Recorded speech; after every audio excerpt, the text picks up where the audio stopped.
அப்ப இதனுடைய அறிமுகம், ரூஹ் என்றால் என்ன? வயஸ்அலூனக அனிர் ரூஹ், அந்த மனிதர்கள் ரூஹை பற்றி கேட்கிறார்கள்.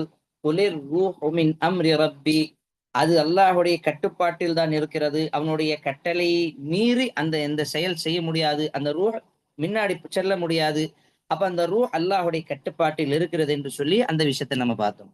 அதுக்கப்புறம் இந்த ரூஹுக்கு என்ன ஒரு சக்தி இருக்குது, இதனுடைய முக்கியத்துவம் என்ன அப்படின்னு சொல்லும் பொழுது, உதாரணத்திற்கு நம்மளுடைய உடல்ல ஒரு பிரச்சனை இருந்தா அப்படின்னு சொன்னா, உடல்ல பிரச்சனை அப்படின்னு சொன்னா நம்ம யார்கிட்ட போவோம்? டாக்டர்ட்ட போவோம். என்ன பிரச்சனை இருக்கும்?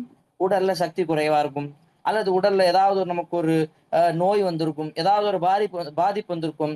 அல்லது ஏதாவது ஒரு காயம் ஏற்பட்டிருக்கும். அப்ப இந்த மாரி நெறைய காரணங்கள், நெறைய விஷயங்கள் இருக்கும் பொழுது, அந்த உடலுக்கு எப்படி உணவு தேவையோ, உடலுக்கு உணவு தேவை ஏற்படும்.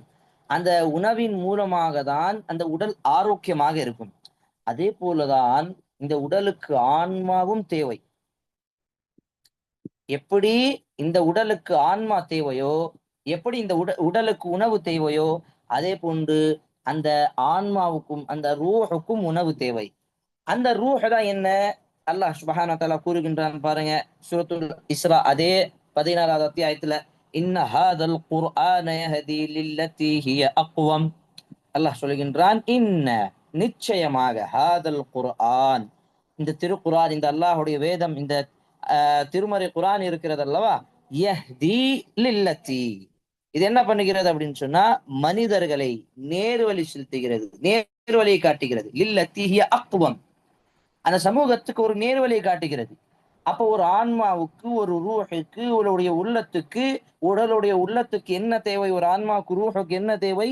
ஒரு நேர்வழி தேவை. அதுதான் அந்த ஆன்மாவுடைய உணவாக அல்லாஹ் கூறுகின்றான்.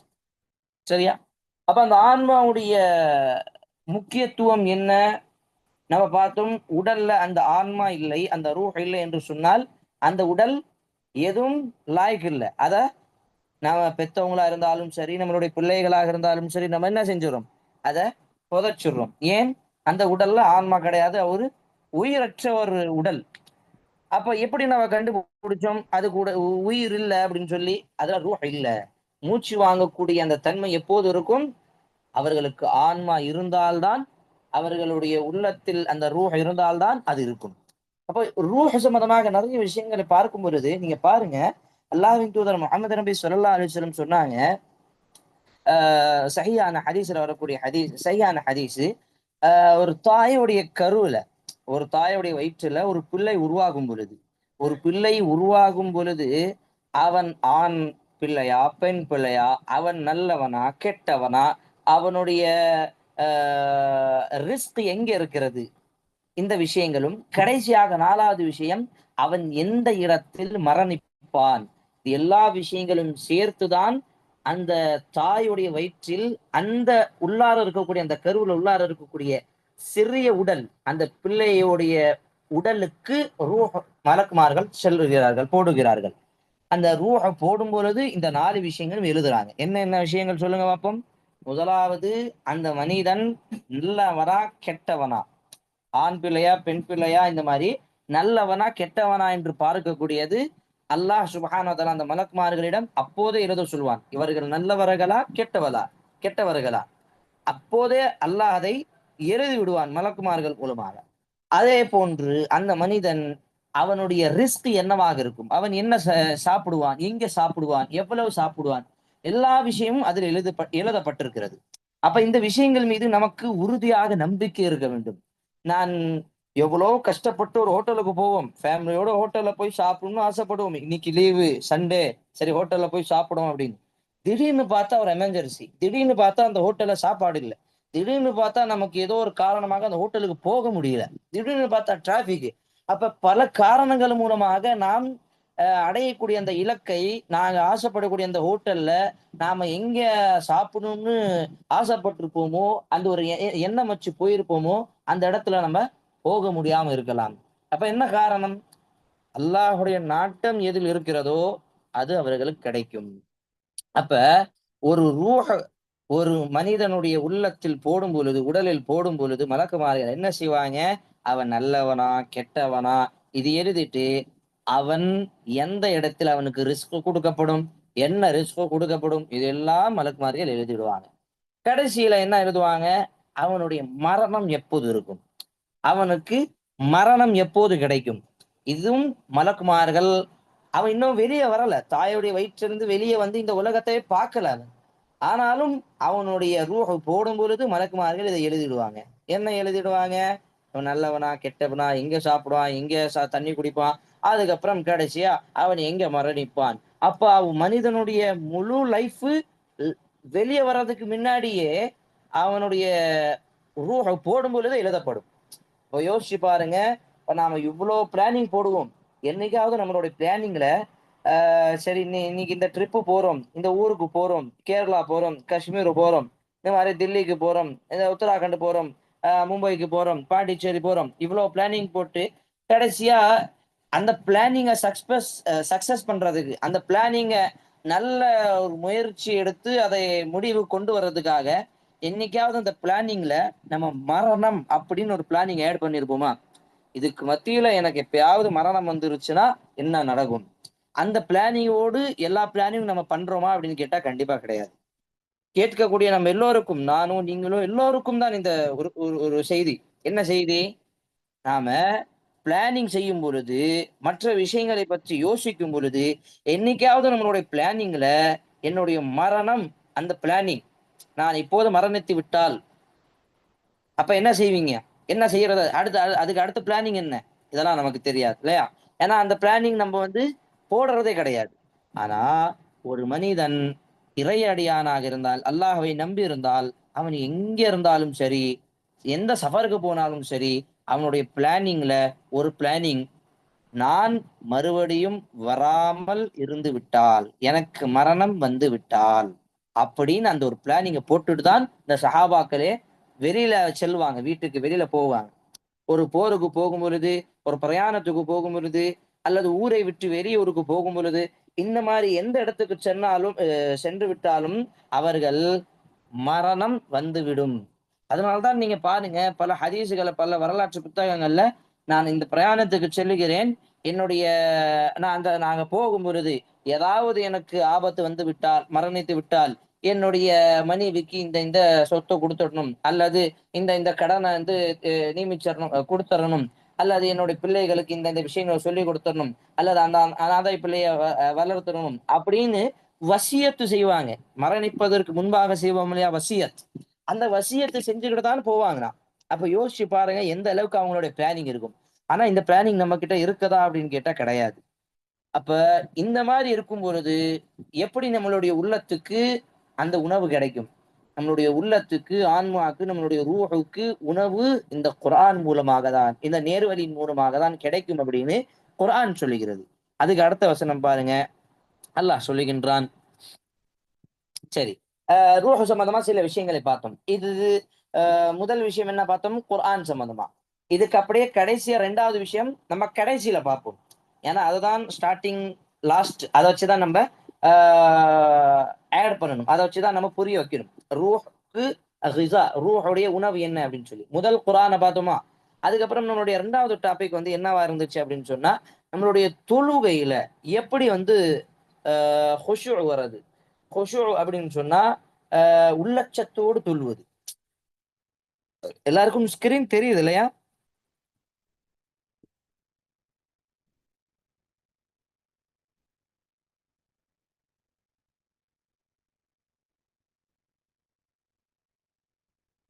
ஆ ஓகே. அல்ஹம்துலில்லாஹ் தெரியுது. ஜஸாக்கல்லாஹ் ஹைர். அப்ப அல்லாஹ் என்ன சொல்லுகின்றான், இந்த தொழுகையில உங்களுக்கு குஷூ கிடைக்கணும். தொழுகையில உங்களுக்கு வந்து ஆ ஒரு உள்ளச்சத்தோடு உங்களுக்கு தொழணும். அந்த பயத்தோடு தொழணும். கண்டிப்பா இது சொல்லுங்க. நம்ம இந்த வொர்க் ஷாப்ல அல்ஹம்துலில்லாஹ் உன்ன ரொம்ப திட்டிட்டோம். அப்படி பேசியிருக்க கூடாது. அப்படின்னு ஒரு எண்ணம் வரும்போது, அப்ப அவன் நல்ல மனுஷனா இல்லையா? நல்லதன் பக்கம் அவன் மாறுறதுக்கு அவனுடைய ஃபர்ஸ்ட் அடி எடுத்து வச்சுட்டானா இல்லையா? அப்ப அவனுடைய அவனுடைய உள்ளத்துல ஒரு நல்ல ஒரு குணம் இருக்கிறது. நல்லதின் பக்கம் இருக்கக்கூடிய ஒரு நல்ல பழக்கம் அவனுடைய உள்ளத்துல இருக்குது அப்படின்னு நம்ப புரிஞ்சுக்க முடியும். அதே மாரி தான் நம்மளுடைய உள்ளத்துல நம்மளுடைய தொழுதும் நமக்கு எதுவும் பிரயோஜனம் மாரி இல்லையே!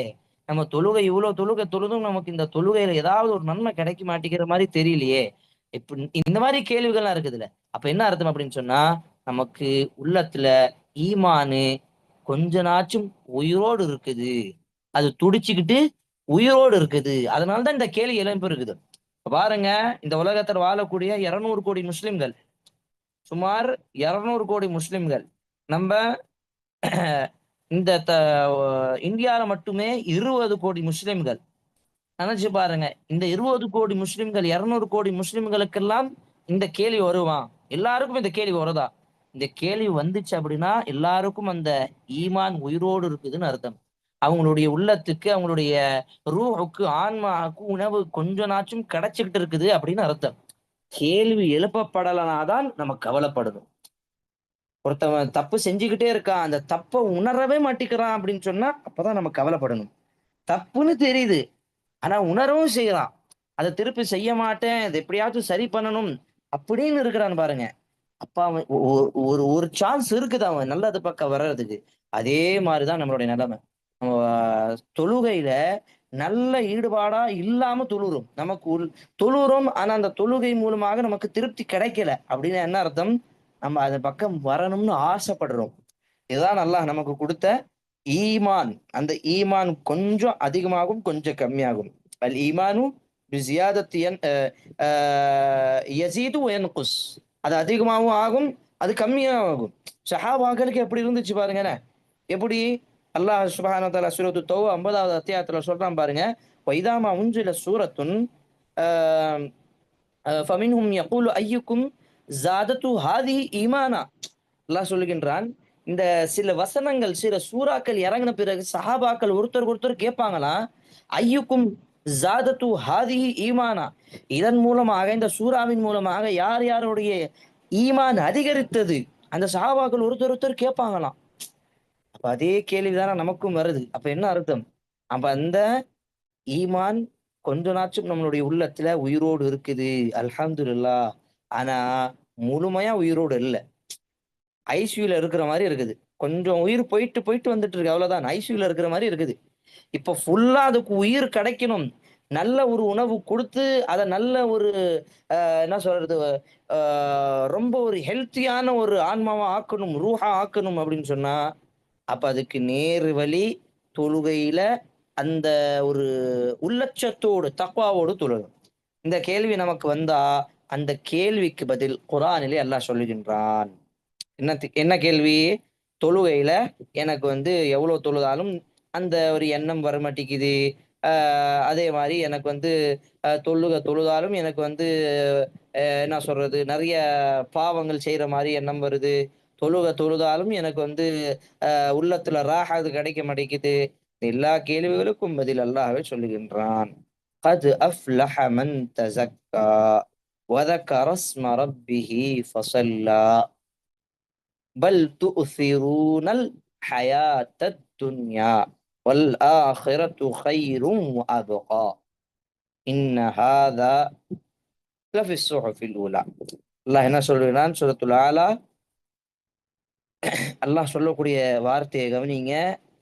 யார் தன்னுடைய உள்ளத்த பரிசுத்தம் செய்து, தன்னுடைய உள்ளத்த நல்ல தூய்மையாக்கி, கத் அஃப்லஹ மன் தஸக்கா, அவன்தான் வெற்றி பெற்று விட்டான். வதக்கர ஸ்ம ரப்பிஹி ஃபஸல்லா, அவன் அல்லாஹ்வை நினைவு கூர்ந்து தொழுகின்றான். ஃபஸல்லா வல் து'திரூனல் ஹயாத்தத் துன்யா, ஆனா அவன் என்ன பண்றான்? து'திரூனல் ஹயாத்தத் துன்யா, அந்த அல்லாஹ்வுடைய இறையச்சம் இருக்கிறது அல்லவா? அந்த தக்வா இருக்குது. அந்த அல்லாஹ்வுடைய பயம், அந்த அச்சம் இருக்கிறது அல்லவா? அது பாருங்க, இந்த உலகத்தை விட அதிகமாக அவனுக்கு இருக்கிறது. பல் து'திரூனல் ஹயாத்தத் துன்யா, இந்த உலக வாழ்க்கை அவன் தூக்கி கடாசுகின்றான்.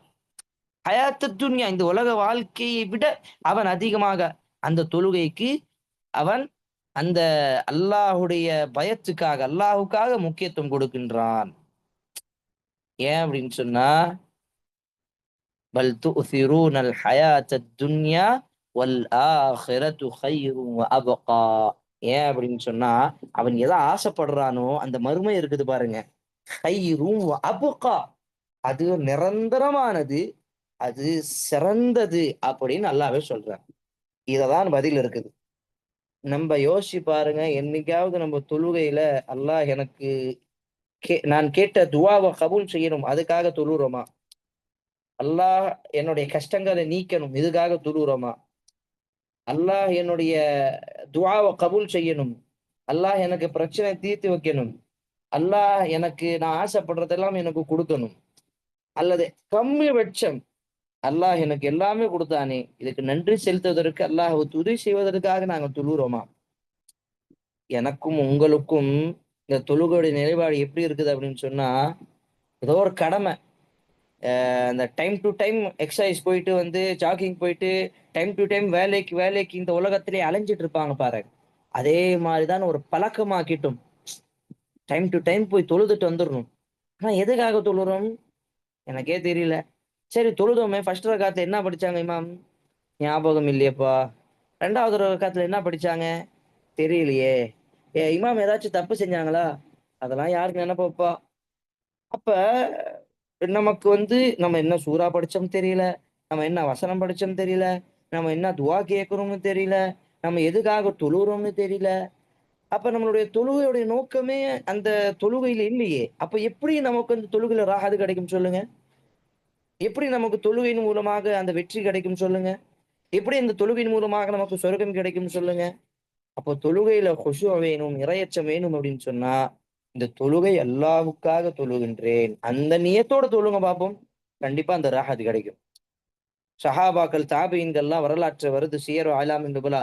இமாம் அ ஷம்சுத்தீன் தஹபி தன்னுடைய புத்தகம் சியரு அலாமின் நுபலா வரலாற்று புத்தகத்துல பல சஹாபாக்கள், பல தாபீன்களுடைய வரலாற்ற பதிவு செய்றாங்க. அதே மாரி ஹயாத் ரஃபத் பாஷா அப்படின்னு சொல்லி ஒரு மிகப்பெரிய ஒரு அரபி எழுத்தாளர். அவரு ஒரு புத்தகம் எழுதுறார். ஹயாத்து ஸஹாபா. ஸஹாபாக்களுடைய வரலாற்று. அந்த சஹாபாக்கள் எல்லாம் எப்படி இருந்தாங்க? ஹயாத்து தாபிஈன். தாபியினுடைய வரலாற்று சம்பந்தமாக ஒரு புத்தகம் இருக்குது. இந்த புத்தகத்தெல்லாம் படிக்கும் பொழுது அவங்க தொழுகையில எவ்வளவு ஈடுபாடாக இருந்தாங்க தெரியுமா? அந்த தாபீன்கள் எழுதுறாங்க. நாங்க ஒவ்வொரு தொழுகையும் எப்படி தொழுவோம் அப்படின்னு சொன்னா, நான் செய்யக்கூடிய இந்த சஜ்தா தான் அல்லாஹ்வுக்கு கடைசியான சஜ்தா. அந்த உணர்வோடு தொழுவோம். அப்போதுதான் எங்களுக்கு அந்த இரையச்சம் வரும் அப்படின்னு சொல்றாங்க. அல்லாஹ் அக்பர். எவ்வளவு பெரிய விஷயம் பாருங்க. இதெல்லாம் நமக்கு வருதா? அந்த அல்லாஹ்வுக்காக கடைசியான ஒரு சஜ்தா. இதுக்கப்புறம் நம்ம மவுத்தாயிடுவோம். அந்த எண்ணத்தோடு தொழுதா எவ்வளவு இரைச்சத்தோடு தொழுவோம். அல்லாஹ்வுக்கு எவ்வளவு நாங்க பிரார்த்தனை செய்வோம். அல்லாஹ்ட்ட எவ்வளவு நாங்க துஆ கேட்போம். ஆனா அந்த உணர்வு இல்லாம தான் அந்த உணர்வு இல்லாம போனதுனால தான் ஏதோ ஒரு சஜ்தா செஞ்சுட்டு வரோம். சஜ்தால எத்தன துவா படிச்சோம், எத்தன தடவ படிச்சோம் நமக்கே தெரியாது. அப்ப இந்த மாரி நெறைய விஷயங்கள் தொழுகை சம்மந்தமாக நம்ம கவனத்திலேயே வச்சுக்கிறது இல்ல. இது ஒரு பெரிய பொருட்டாவே நாங்க மதிக்கிறது இல்ல. அப்ப அல்லாஹ் பாதுகாக்கணும். தொழுகையில குஷூ வரணும். தொழுகையில அந்த கவனம் இருக்கணும் அப்படின்னு சொன்னா, இந்த தொழுகை என்னுடைய கடைசி தொழுகைன்னு இருக்கணும். நான் செய்யக்கூடிய சஜ்தா என்னுடைய கடைசி சஜ்தாவா இருக்கணும். ஏன்னா இந்த உலகத்துல செய்யறது தான் சஜ்தா. இந்த உலகத்து பிறந்து போனதுக்கு அப்புறம் மறுமையில சஜ்தாலாம் செய்ய முடியாது. அது நல்லவர்களுக்கும், கெட்டவர்களுக்கும் யாரும் எந்த சஜ்தாவும் செய்ய முடியாது. ஏன்னா, அங்க ஃபுல்லாவே ரிசல்ட் கிடைக்கும். நீங்க இங்க சஜ்தா செஞ்சதெல்லாம் அங்க கூலியா கிடைக்கும். அங்க சஜ்தா செய்யக்கூடிய டைம்லாம் கிடைக்காது. அது ரிசல்ட் டே. இங்க வந்து உங்களுக்கு எக்ஸாம். யாருக்கு சஜ்தா செய்யணுமோ செய்யுங்க. யாருக்கு செய்ய வேண்டாமோ செய்யாம இருங்க. அல்லாஹ் அப்படியே நம்மள விட்டு விட்டான். இங்க எதுவும் பிடி கிடையாது. ஆனா மறுமையில பிடி இருக்குது. அல்லாஹ் புடிச்சு கேட்பான். ஏன் எனக்கு தொழுவல? ஏன் சஜ்தா செய்யல? அப்ப நம்ம என்ன பதில் சொல்லுவோம்?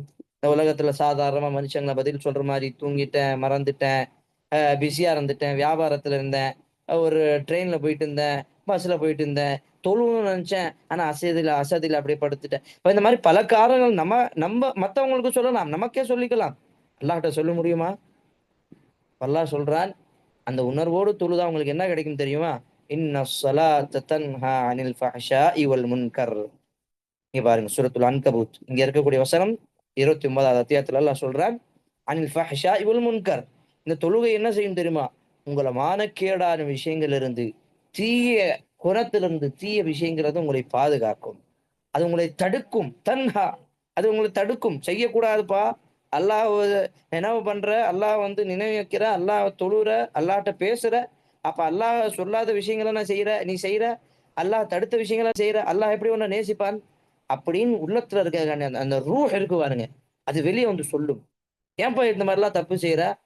இப்ப அல்லாஹ்ட்ட மன்னிப்பு கேட்கணும்ல அப்படின்னு நம்மளுடைய உள்ளம் பேசும். அதனால்தான் தொழுகையில குஷூ கிடைக்கணும் அப்படின்னு சொன்னா நம்ம என்ன செய்யணும்? இந்த தொழுகை அல்லாஹுக்காக தொழுகணும். இந்த தொழுகை என்னுடைய கடைசி தொழுகையாக இருந்து அந்த உணர்வோடு தொழுங்க. அந்த தக்வாவோடு தொழுங்க. கண்டிப்பா அந்த தொழுகையின் மூலமாக ராஹத் கிடைக்கும், சுகூன் கிடைக்கும். கேட்ட துவா அல்லாஹ் கபூல் செய்வான் இன்ஷா அல்லாஹ். அடுத்தது உள்ளத்துக்கு ரூஹ் கிடைக்கக்கூடியது. அந்த ரூஹுக்கு ஒரு உணவு கிடைக்கக்கூடியது என்ன? திக்ர். இந்த திக்ரின் மூலமாக தான் உள்ளத்துக்கு ரூஹ் கிடைச்சுக்கிட்டே இருக்கும். அலா பிசிக்ரில்லாஹி தத்மஇன்னுல் குலூப் 13வது அத்தியாயம் சூரத்து ராதுடைய அத்தியாயம் 28வது வசனத்துல அல்லாஹ் கூறுகின்றான், அலா பிசிக்ரில்லாஹி தத்மஇன்னுல் குலூப். கவனமாக கேளுங்கள், அல்லாஹ் சொல்லுகின்றான், பிசிக்ரில்லா, அல்லாஹ்வுடைய நினைவு இருக்குது பாருங்க, அதுதான் உள்ளத்துக்கு ராஹத கிடைக்கும். நீங்க எவ்வளவுதான் பாட்டு கேட்டாலும், எவ்வளவுதான் மியூசிக்க கேட்டாலும், எவ்வளவுதான் படத்தை பார்த்தாலும், எவ்வளவுதான் யாருடைய பேச்சை கேட்டாலுமே அந்த உள்ளத்துக்கு ரூஹுன்னு இருக்கு பாருங்க. அந்த ரூஹுக்கு ஒரு ராஹத்துன்னு இருக்குது பாருங்க. அது குர்ஆனின் மூலமாக, தொழுகையின் மூலமாக, அல்லாஹ்வுடைய நினைவின் மூலமாக தான் கிடைக்கும் அப்படின்னு சொல்றான். நீங்க நம்ப மாட்டீங்க. லண்டன்ல ஒரு பெரிய ஹாஸ்பிட்டல். அந்த பெரிய ஹாஸ்பிட்டல்ல அ ஐசியூல இருக்கக்கூடிய பேஷண்ட். அந்த ஐசியூல இருக்கக்கூடிய பேஷண்ட்களுக்கு கோமால இருக்கக்கூடிய பேஷண்ட்கள், இந்த மாரி ரொம்ப கடுமையான நோயால் பாதிக்கப்பட்ட இந்த மாரி இதுகளுக்கு அந்த ஹாஸ்பிட்டல் பூராவே அந்த முக்கியமான அந்த கடுமையான நோயால் பாதிக்கப்பட்ட ஐசியூல, கோமால இருக்கக்கூடிய இந்த மாரி அந்த ஐசியூல இருக்கக்கூடிய அந்த நோயாளிகளுக்கு, அந்த ஹாஸ்பிட்டல்ல அந்த ரூம் ஃபுல்லா, அந்த கேபின் ஃபுல்லா குர்ஆனுடைய வசனங்கள் ஓதிக்கிட்டே இருக்குமா. அதன் மூலமாகவே அவங்களுடைய குணமாவாங்க. அது மூலமாகவே அவங்களுக்கு ராஹத்து கிடைக்கும் அப்படின்னு, அதுலருந்து மீண்டு வந்தவங்க பதிவு செய்றாங்க. இதெல்லாம் உண்மையான செய்தி. ஒரு கட்டுக்கதை இல்ல. அப்ப யாரோ ஒருத்தர் இந்து, காஃபிர், முஷ்ரிக் அவருக்கெல்லாம் இந்த குர்ஆன கேட்ட உடனே அப்படியே தூக்கம் வருது. குர்ஆன கேட்ட உடனே உள்ளத்துக்கு அப்படியே சுக்கூன் கிடைக்குது.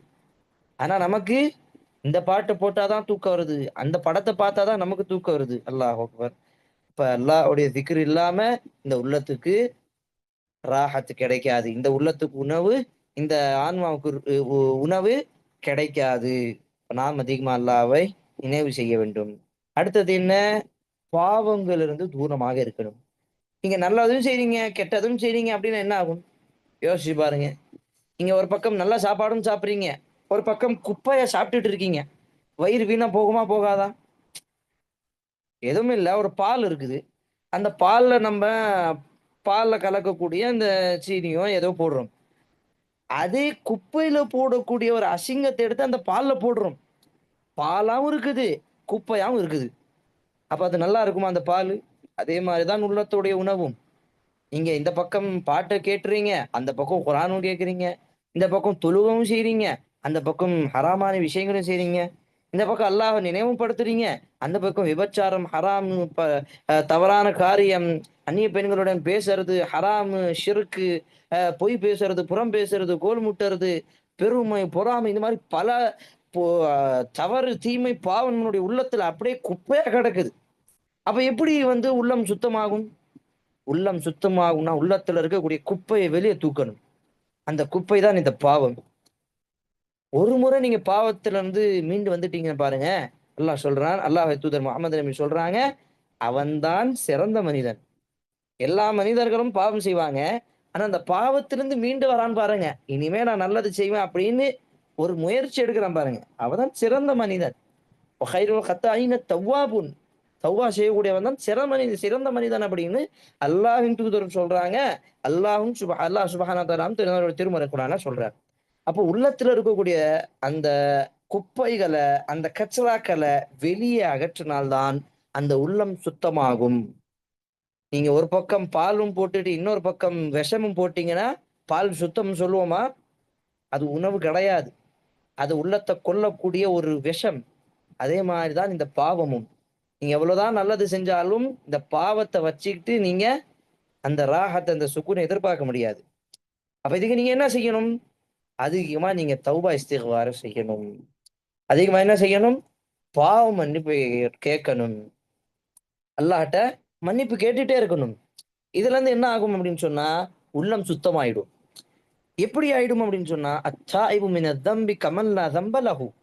ஒரு மனிதன் பாவத்திலிருந்து மீண்டு வரும் பொழுது அவன் பாவம் செய்யாத மனிதன் போலவே ஆகிவிடுவான். கமல்லா தம்பலஹு. அவனுக்கு எந்த விதமான பாவமே கிடையாது போல அவன் ஆகிவிடுவான் அப்படின்னு இறை தூதர் முகமது நபி ஸல்லல்லாஹு அலைஹி வஸல்லம் சொன்னதாக சஹீஹ் முஸ்லிம்ல நீங்க இந்த ஹதீஸ பார்க்கலாம்.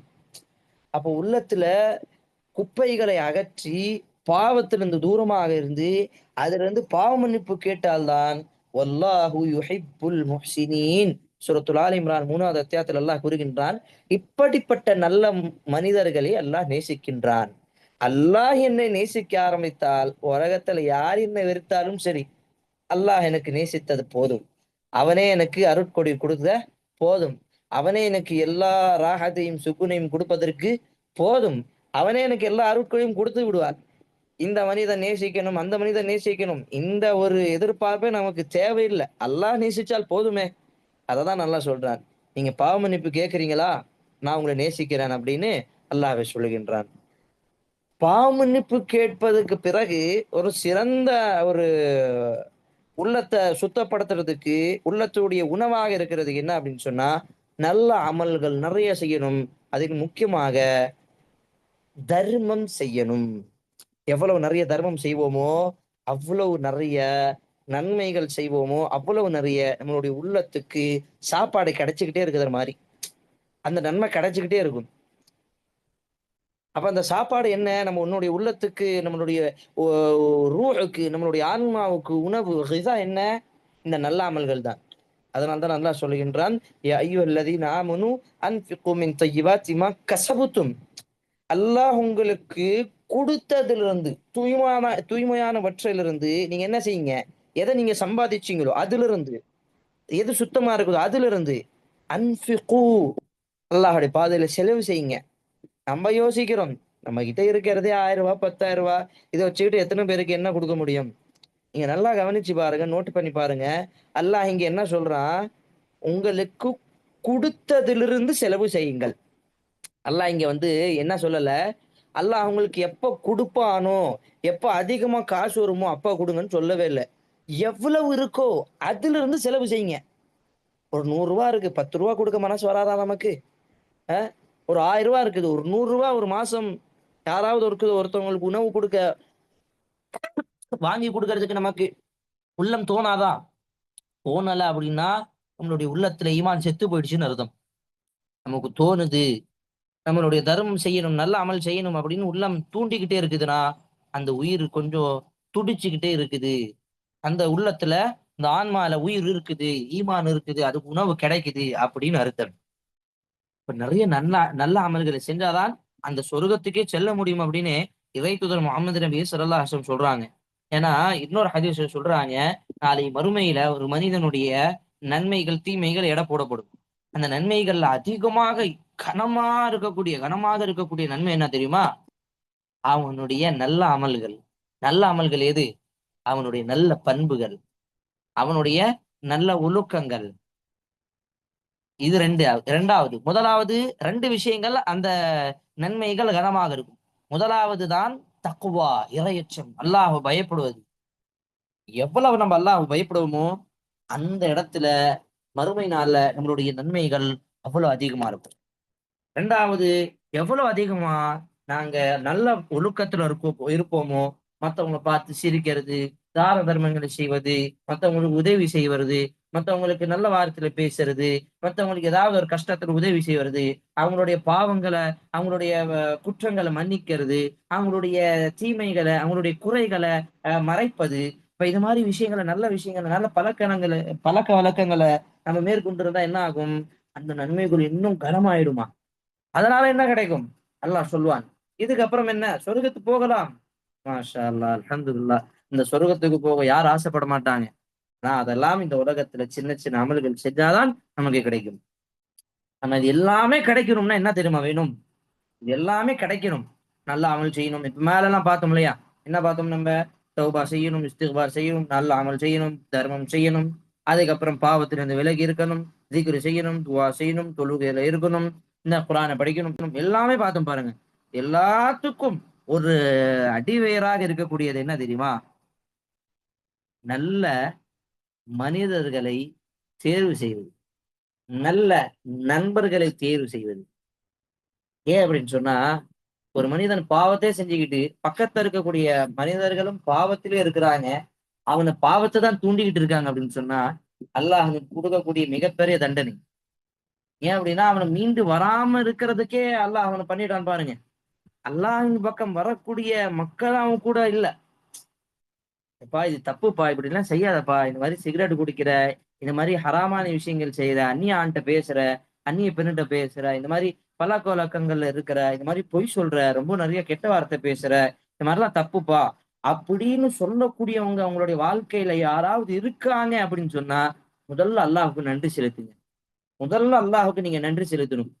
அவங்க தான் உங்கள நல்லது பக்கம் கூப்பிடுறாங்க. உங்களுடைய உள்ளத்துக்கு சாப்பாடு குடுக்கறதுக்கு அவங்க தான் முயற்சி பண்றாங்க. அதனால தான் அல்லாஹ்வின் தூதர் சொல்றாங்க, குட் ஃபிரெண்ட் யார்? நல்லவர்கள் யார் அப்படின்னு சொன்னா, நல்லவர்களுடைய அந்த குட் ஃபிரெண்ட், அந்த நல்ல சொஹபத், அதனுடைய நல்ல நண்பர்களுடைய ஒரு மிசால், ஒரு உதாரணம் எப்படி சொல்றாங்க அப்படின்னா, ஆ ஒரு உதாரணமா சொல்றாங்க. ஒரு ஹதீஸ் சஹீஹ் முஸ்லிம்ல வரக்கூடிய ஹதீஸ் தான். சஹீஹ் புகாரி, முஸ்லிம்ல. ஒரு இத்தர் கடை வச்சிருக்காங்க. அத்தர் கடை. அந்த அத்தர் கடையில நீங்க எதுவுமே வாங்காம, எதுவுமே நீங்க பர்ச்சேஸ் பண்ணாம அப்படியே கடந்து செல்றீங்க. என்ன ஆகும் அப்படின்னா, நீங்க வாங்கலன்னா கூட அந்த அத்தர் கடையிலருந்து அப்படியே முன்னாடி போயிட்டீங்க. கடந்து போயிட்டீங்க. அந்த அத்தர் கடையிலருந்து வரக்கூடிய சில நறுமணம், சில வாசனை உங்களுடைய அந்த துணியிலருந்து, உங்களுடைய ஆடையிலருந்து வெளிய வரும். உங்க உங்க கிட்ட அந்த அந்த சில நறுமணம் கிடைக்கும். அந்த அந்த வாசனை வரும். அந்த அத்தருடைய நல்ல வாசனை கிடைக்கும். ஏன்? ஏன்னா நீங்க அந்த நல்ல பழக்க அந்த அந்த நல்ல கடையிலருந்து அந்த நறுமணம் பூசக்கூடிய அந்த கடையிலருந்து நீங்க கடந்து வந்திருக்கீங்க. அதே கெட்ட நண்பர்களுடைய உதாரணம் சொல்றாங்க. அந்த ஒரு வெல்டிங் பண்ணுவாங்க பாருங்க. அந்த வெல்டிங் பண்ணக்கூடிய அந்த கடை பக்கத்துல இருந்து நீங்க போங்க. எதுவுமே நீங்க வாங்காதீங்க. அப்படியே போங்க. எதுவுமே வாங்கலன்னா கூட, அதுலருந்து அந்த அந்த வெல்டிங் பண்ணும்பொழுது, அந்த இரும்புலருந்து அந்த வெல்டிங் பண்ணக்கூடிய அந்த ஸ்பார்க்லாம் இருக்கும் பாருங்க. அந்த நெருப்பு சின்ன சின்ன அது எல்லாமே நம்மளுடைய உடல்ல பட்டு, நம்மளுடைய ஆடையில பட்டு கிழிற நிலைமைக்கு வருமா இல்லையா? நம்ம எதுவுமே வாங்கல. சும்மா அப்படியே போறோம். ஆனாலும் நமக்கு பாதிப்பு குடுக்குது. இதுதான் நல்ல நண்பர்கள், கெட்ட நண்பர்களுக்கு உதாரணம்னு ரசூலுல்லாஹ் சொல்றாங்க.